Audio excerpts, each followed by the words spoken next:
What's up, everybody? Welcome to State of the Nation, the Athletics Raiders podcast. Jimmy Durkin joined by Vic Tafur. He's on the phone from Miami, where, at least you got to hang out in South Beach this weekend, right? I did have some fun, but what a rough game for the Raiders and their fan base tonight. Just another kind of carbon copy of last week. Just again, they dominated the whole way, and then they kind of lost control of and made some mistakes at the end, and here they are, 0-3. Yeah, 28-20 loss, and I mean, you could see this coming. I mean, they played so good in the first half. I mean, they were moving the ball, they were making plays on defense, but they just weren't taking advantage enough of it, and ultimately not being able to do much in the fourth quarter. They scored 3 points in the fourth quarter through 3 games. That's ultimately what hurts, but a lot of it, I think, you have to go back to when they were playing as well as they were in the first half.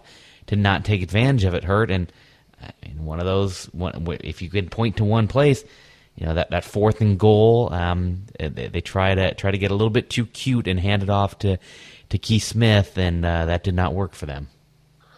Yeah, I thought they could have been up 14-0. They definitely were dominating early. I just thought it was a really weird call. I don't know if it's a case where Keith Smith had that big drop last week. You're trying to get his confidence back up and say, hey, you're still a guy. I just don't know why, later on in the game, Marshawn Lynch scored so easily from 1 yard out. Yeah. Just flew over the pile. So that's why you have Marshawn Lynch. That's his whole job description. Beast mode, gets a ton of yards inside and knows how to score. It really was a perplexing choice for me. And Gruden afterwards said that, if they'd done practice or watched on film, it was there.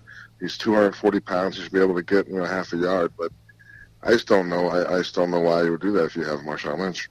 Yeah, because Keith is not necessarily a polished fullback in terms of being a ball carrier. I mean, he's I think coming into this game he maybe had 5 career carries or something. He's not had very many career carries. He's caught the ball a little bit more than he's taken some handoffs. Never scored a career touchdown, and he's been really good on those blocking on those goal line plays and just kind of getting low on the guy that wants to go after Marshawn and letting Marshawn make that leap up. And those certainly hurt. But if you kind of look throughout the rest of the game, yeah, it was great to see Jordy Nelson all of a sudden become part of the game plan, and that was big, and you kind of been waiting for that. And it was almost kind of predicted this week, the way that it had been Jared Cook in week 1 and Amari Cooper in week 2. But ultimately, this team needs to find a way to have more than one guy, working at the same time. And not a good week for Amari Cooper. You look at the first Derek Carr interception. That was a play that he just gave up on. He stopped running and Carr said that he talked to Cooper afterwards. Cooper never saw the ball. So Cooper didn't, because Carr was running around and bought some time, and he threw it up there, and apparently Cooper didn't see it. That's why he stopped running. So, but worse was he had a drop later on. That was a big drop. I just think for a guy you're supposed to be an elite receiver, he's had one good game in 3 weeks. That's not going to cut it. And going back to Jordy, what you said, I think it's interesting how we kind of joked around now it's Jordy's turn, but I kind of wonder if is Gruden doing this on purpose? He sit down every week and okay, who's going to be my guy this week? You got to mix up. I just don't understand. They should have enough weapons on offense to beat the Dolphins team. Who I think is not. They're 3-0, but I don't think they're very good. So I just think it was definitely a game you have to win this one. Yeah. And you look at on defense. Again, they play well early, but they falter late. You look at, all the big plays that all of a sudden the Dolphins, were able to generate late to put this game away. I love that, the 2-play sequence from them to go score the go-ahead touchdown, and then boom, they just run past the whole Raiders defense to score the game-clinching touchdown. And were they gassed? Was it hot? Was it humid? Sure, but at some point, you've got to get past all that. And I think when you look back to 2016, when this team, was a playoff team, all those kind of excuses, they didn't really use any of those excuses because they just kind of found a way to get through it all and weren't affected by those things. Yeah, the Rams used that jet sweep against them early on this year. They saw it not play, if I recall. Arden Keaton set the edge. I just think that this week the Dolphins ran twice, and the first time was a mess. Shalik Calhoun and Reggie Nelson, Mark Kelly just weren't even close. I just think that we talk about, Khalil Mack, obviously, the impact he's had, the lack of a pass rush, but Khalil is also a great run defender. Yeah. So I just think that teams are now attacking these ends on these runs now also. And I think that guys like Calhoun and Fadal Brown are just not going to be able to make those kind of plays. So I just think it's another leak that the Raiders have to plug at some point. And they've got to get more out of Bruce Irvin. We've said it before. We'll keep saying it until they do. I mean, he had the strip sack in week 1, and since then they haven't had much out of him. I think it's even going downhill. I think he's playing less and less. I think he's making less impact, and I think it's if you're the coaching staff, you got to be really concerned about a guy who. I know when you lost Mac, you never said that. Well, we have Bruce Irvin, but you definitely thought he could help fill void and definitely make some plays while you bid your time to get a guy next year. But he's not been that guy so far. So I think that's a guy they're counting on who hasn't been able to answer the bell so far. So where do they go from here? I mean, what was kind of the mood in the locker room after this? I mean, they're 0-3 and they're coming home to face the Browns, a team that is suddenly re-energized. They got a win. They're sitting at 500 3 weeks into the season, which is hard to do. They're 1-1-1. They're energized by Baker Mayfield, and you got Hugh Jackson coming home. We're going to get obviously more into this game as the week goes on, but what do you sense is the mood of this team as they come home for a game that, man, if they fall to 0-4 with a loss to the Browns and Hugh Jackson, I can only imagine what the Coliseum is going to be like. Yeah, I think the mood's definitely sadder. I think last week there was more of an upset feeling after that loss because they had it and they let it go and they're mad.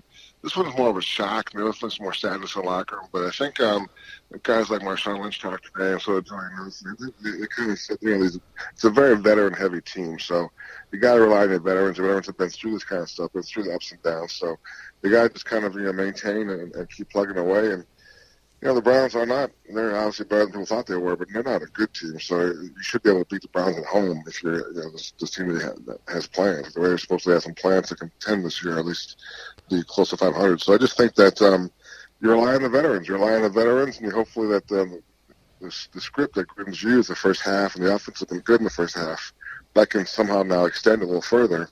And what sucks about today for the Raiders, I'm sure, is that last play by Carr, the interception, is they finally got their run game going. They were rotating Marshawn Lynch. Doug Martin actually had a couple nice runs. Gruden's been talking about Doug Martin for months. It almost feels like forever. And today, Raider fans are like, oh, wow, hey, I actually see what he's talking about. Like that one 15-yarder had a nice little cut and move and was going pretty good. So I just think that they had it going. And it's first down, 13-yard line. There's no reason to rush it. You're trying to use the clock up anyway. It's everything screamed to run the ball, and then Carr jumps back and throws a lob pass to Martavis Bryant, who they haven't done that very often. Just it wasn't a great pass, and Carr got rocked on the play, but just a really bad decision. And I think that's also troubling is that Carr said afterwards he'll do it again. He said, if I had that matchup, I'm going to do it again. You're like, no, that's not. You should definitely not do that again. You should definitely hand the ball to Marshawn Lynch and Doug Martin 3 more times and try and score. But I guess, growing pains for a team that's kind of trying to find themselves, trying to find their identity, and they're just kind of stumbling around that at 0-3. Yeah, I mean, because the other thing is in that situation, I mean, the way their defense is and the way they've kind of been wearing out late in games. I mean, you can't think like this because if you can score a touchdown, you just want to score it. Because obviously touchdowns are hard to score, but you almost kind of want to wait a little bit before you score that touchdown, just because I don't know how long their defense can hold up. In terms of giving up, the go ahead score the other way. But one thing. Yeah. The defense definitely was gas. In that last play, we watched the Wilson run, the 74-yard touchdown shovel pass. He was untouched. He got through the left side, turned the corner, and all his body's falling around. No one touched the guy. He went 74 yards off a shovel pass. So you can definitely see the defense was definitely not in good shape in the fourth quarter. So, from this point on, what are you looking for if you're the Raiders? I wrote about this, from my couch here today that, obviously they're 0-3. We're not even going to start looking into how many teams have gone from 0-3 to the playoffs. That's not happening.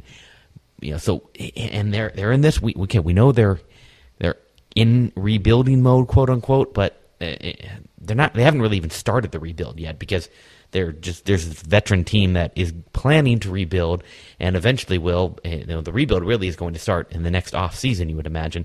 So it's not like they have all these young developmental players that It's not like a baseball team. All right, let's call up all the young guys from the minor leagues. Let's see who is going to be an impact player who can cut it here next year. So there's not a lot of those guys around. So what are you looking for now the rest of this season to see? Okay, are they making strides? For me, what I wrote is that they need to figure out how to play in the fourth quarter again. We remember 2 years ago when Derek Carr led 7 fourth quarter comebacks. I think today was a day that if he could have led a fourth quarter comeback just to start getting back in that mindset that I can do this, I think that would have helped a lot. And if I'm the Raiders, okay, maybe this is going to be a 4-12 type season, but if it's 4-12 with 4 fourth quarter comebacks that Carr can build off of, maybe that's a sign, something you can take going into 2019. Yeah, I agree. I think definitely we want to see Carr and Gruden get more in sync. They've shown great flashes in the first half on the scripted plays, but definitely they're falling short in the second half. So I think we'll see those guys in sync. We want to see for once and for all, is Amari Cooper going to be a guy you can count on? Is he going to be a guy you're going to try and sign long term to be number one guy for the next handful of years? And I just don't know if there's enough evidence to do that. I don't know if you can give him a lot of money based on the up and down performances you see out of him. So I think offensively, look at those guys, and Jared Cook, I think, will be a big part of the offense all year long. He had a nice score today, but like you said, a lot of the guys who are here, a lot of veteran guys on both sides of the ball aren't going to be here next year. There's a lot of stopgap guys who's more, so I just think that they're in a weird spot. I think at some point, these players have been trying hard. Obviously they've been winning all these games at halftime. They're up late third quarter last 2 weeks, so I think at some point, you got to get rewarded for your effort, or else you're going to lose some of the effort. So I think that's why this next game is pretty huge for them. Now, this game was huge. They should have won this one. So I'm sure it's hard to keep knocking on the door with no one answers, but ideally for them and for their fans, they have one more similar effort next week, and they can actually pull one out. Yeah, this is a situation where you really wish Chris Warren hadn't gotten hurt, and he was the guy that, okay, let's start getting a peek at him to see if he's a guy that we can develop. This is where I don't think he got hurt, though. I really think they stashed him. I don't think he's hurt. I just think that was a case where they didn't want to risk cutting him and losing him and trying to get a practice squad. And they just thought that, they don't want to cut down Andrew Washington, Jalen Shard may help them more this year in terms of being different kind of running backs than Marshawn Lynch is. So, in my mind, they stashed Chris Warren. That wasn't really an injury type deal. Yeah, and I guess the other guy I would look at kind of in that situation is Keon Hatcher. I mean, he's a guy that if you had kept around, you could, okay, let's see what we have in him. Is he a guy that going forward can be like a number 3 receiver type for us? And but Brandon LaFell, a veteran, became available, so you had to go. You had to go make a move, and you had to bring back Martavis Bryant, and I mean, but Martavis Bryant, they're getting more involved every week, but apparently he's the guy who's supposed to take the top off the defense. Where are the deep balls from Martavis Bryant? Why are we throwing? I guess there's so many things they can do with him that I think they haven't done yet. So I just wonder. Seems like the whole thing is just nice. Things are clicking in terms of the offense, and the defense falls apart late. So it's just kind of a mess. All right, well, Vic, we are going to let you go out and get a nice meal in Miami before you fly home, and before we wrap it up, we are going to turn it over to the Derek Carr and John Gruden press conferences, and we'll have a lot more to unveil as the week goes on, and we get ready for the return of Hugh Jackson. I know you're fired up, Vic. Yeah, I am. It's going to be funny. He always cracks me up. So if he wins the game next week, my God, he'll never shut up about it. So we'll see what happens. All right. Thanks a lot, guys, and enjoy listening to what Derek Carr and John Gruden have to say. Adios. Derek, starting has not been an issue in terms of games this season. Yes. It's been off to fast starts, and of course the way you're going to finish them has been the difference. Yes. What have you made of that unevenness that continues to present itself? Well, I've been a part of years where finishing was easy, right? And the beginnings were the problem, and this is just what we have to deal with right now. So I think that we need to finish our practice better, finish our lifts better, finish meetings better, finish everything better, because clearly we're doing a good job at the beginning, right? But I think that we can finish in all phases better, and I think that's what's going to put us over the hump. It's no secret. We're running the same plays, we're getting the same looks and all those things. We just got to. I think the little things we need to finish better. Honestly.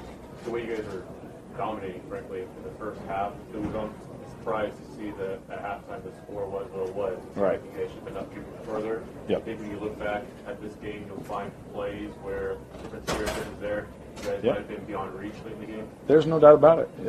Again, we put our defense in a bad spot, and that's on us. We could have finished with so many more touchdowns, right?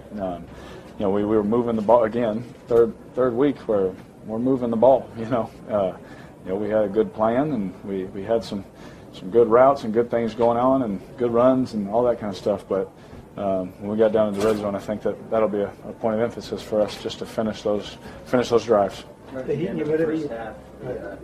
in the first half, you guys got the ball back with about 52 seconds left. Was there any discussion about possibly trying to go down the field on that instead of kneeling out? Yeah, I think with no timeouts and being backed up, that's going to be tough, and that's coach's call. But I understood why. In a sense, it's going to be hard with no timeouts to keep trying to get out of bounds, just for a field goal. Let alone go and try and get a touchdown, right? Because they're going to play the soft coverages and all that kind of stuff, and try and let the clock run out. So that's coach's call. So you'd have to ask him. He said at the end on the throw to the end zone, you saw one-on-one. Was that the play called, or did you switch to something you saw? So we have plays, that are built in. There's certain stuff. If we have a one-on-one, we can go to certain looks, those kind of things. And I just saw one-on-one with Martavis. Obviously he was hot. He was doing some good things, and just gave him a chance, just like I have 100 other times in my life. They ended up making a good play, and it sucks, right? The outcome sucks, but I think that going back through it in my head, getting one-on-one with that guy, I'd probably have to do it again. Derek, how do you feel it's been 1-3? This is Terrible. It's not what I expected at all. Terrible, but not down. Trust me. I know how to deal with adversity, and you don't do it by going in the dumps and stop working hard and just give up, right? I think that's what soft people do, and that's not what this team is, and that's not the way I was raised. When things get hard, when life gets hard, you put your head down, you grind, and you make sure whatever you can do, you do better, right? And that's all. That's it. Like I said, I think we can finish better, obviously, but whatever we can do, you got to stay up. You don't feel good because, again, we don't work this hard to lose games, but you keep your head up and you keep going. The heat out there was bad on both sides, but did it affect you guys at the end there? It was hot, but again, I lived in Houston and Fresno, my whole life, so it was a nice day. Is there still a sense of optimism, or is it transforming more to frustration? Oh, no. I've been on some teams where it's just frustration, right? And I can assure you that's not the case. I can assure you, especially with everyone learning, Coach Gunther and Coach Gruden's new stuff, and we're trying to execute it the best we can and at a high level and all these things, and we're doing it almost there, right? And so there's no sense of, we got to give up now. We're almost there. You talk to anybody in that locker room, we're one play here. All throughout the game, one play here, one play here, one play here. We're right there where each man in the locker room's like, no, I can give a little bit more. I can do a little bit more to help us. And so, go in there and look at them. Look at our guys, talk to them. Everyone's obviously mad at losing, but not one person is giving up. Again, that won't happen as long as I'm here. When you look at the locker room's composition, the number of veterans that are here, yep. You guys have been in the league long enough to know that 0-3 does not dictate your season. You have 13 games left. It's still out in front of you. How much do you think you guys are built to just process the position you're in? Oh, we're definitely built for it. Again, just talking to our guys, you see it on their face. No one can deny it. We gave it all. We gave everything we had out there, right? We were moving the ball. We were stopping them. We're doing certain things, and you talk to anybody in that locker room. We're like, man, we're right there. Just keep going. We've all at some point everybody in that locker room has been at this position at some point, and it feels hard. People say bad stuff. They're mad at you, all that kind of stuff, but nothing's going to change anything. No one's coming to save us. No one's coming to help us, right? It's on us, and so we understand that.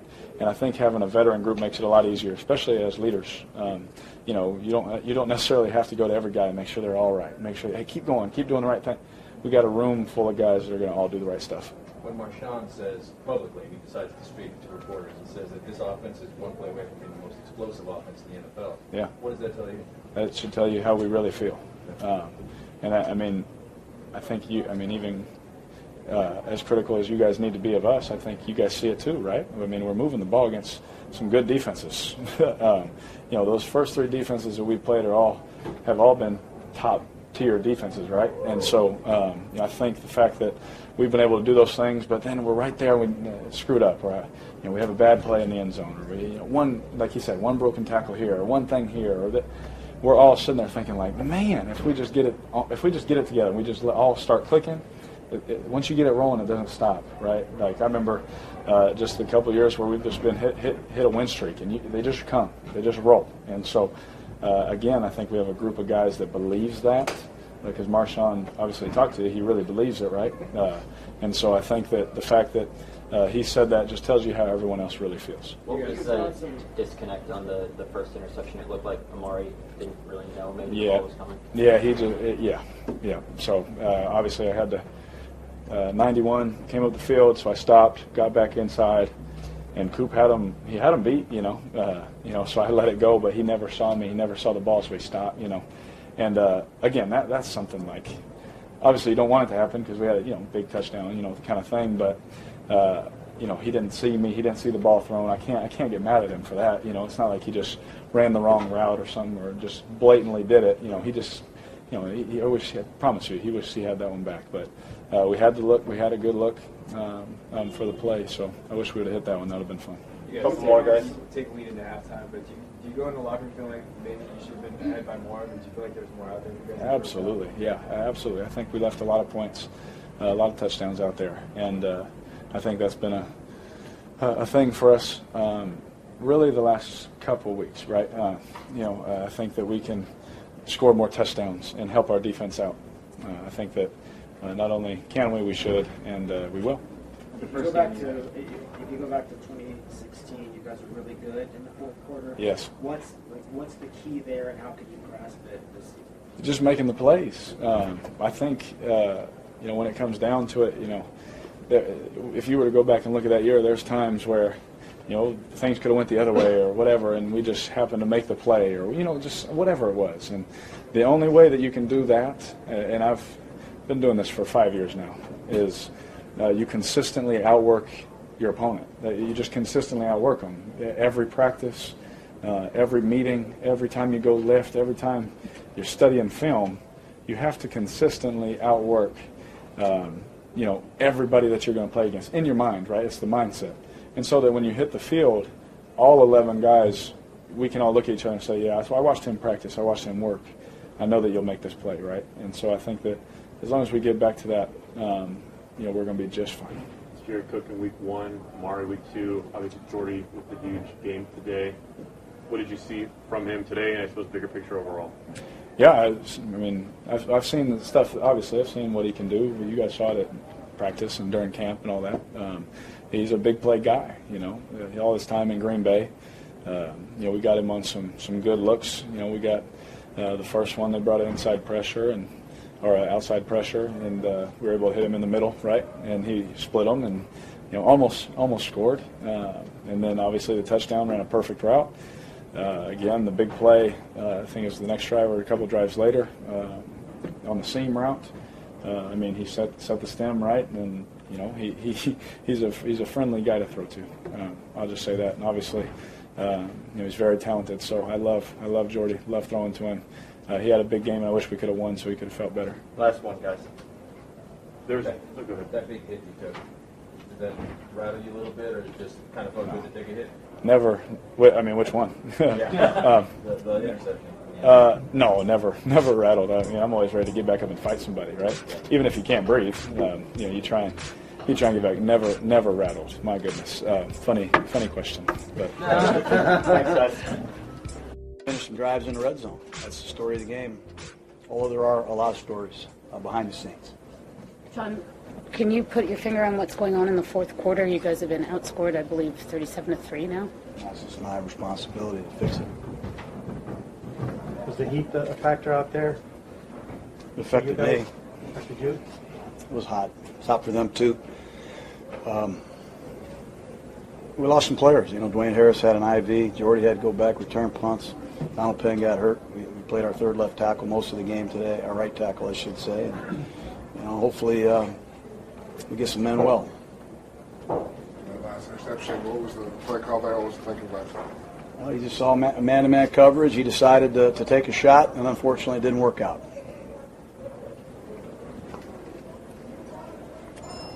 Well, guys, would you like to see him keep running the ball? And you guys were running the ball pretty well at that point. Yeah, we tried to run the ball. We saw a lot of different coverages and different blitzes, and we had them off balance. We moved the ball very well. We just got fooled that particular play. The guy made a great play on one-on-one coverage. How disappointed are you at 0-3? We have a lot of work to do here, and we're going to continue to work. I'm proud of the way we're competing. We played 3 teams, I think, that might be undefeated. I don't know. Played 3 good football teams, and we played them hard. But we got a lot of work to do here. We'll continue to work, and we'll get this show on the road here hopefully soon. Does the optimism the players have said you've had after the first 2 games change at all now that it's 3 or no? No, I'm going to get on the airplane and get ready for the next one. One call early, Keith Smith, what was your thinking on that one? What was that? An early call to Keith Smith on 4th and 1, just try. We're at the 1-yard line. You know, we ran a wedge play to the fullback. Looked great on film. We just didn't get it done. Is that a testament to your guys' faith in Keith on that 3rd and 1? It's a similar route as last week in the flat. He's a 240-pound fullback. I mean, it's less than a half a yard. You know, we didn't get it done. It's bottom line. People adjust, but you've been so good on opening drives. You script right down. Do you just get frustrated why that doesn't continue? Oh, we mishandled a couple balls, honestly, on 3rd down today. Got in trouble in pass protection on a couple times. It's hard to go 80 yards in this league repeatedly against a good defense. And hopefully we start getting some turnovers and some returns in our special teams and set up some better field position. But that pretty much summarizes it. What was your assessment of the special teams? I thought Nugent did well kicking the ball. I thought Johnny was up and down punting the ball. We had some penalties that really hurt us. Started us way behind in the field position. And all 3 phases, we got to all pick it up. And it starts with me. All right, thanks.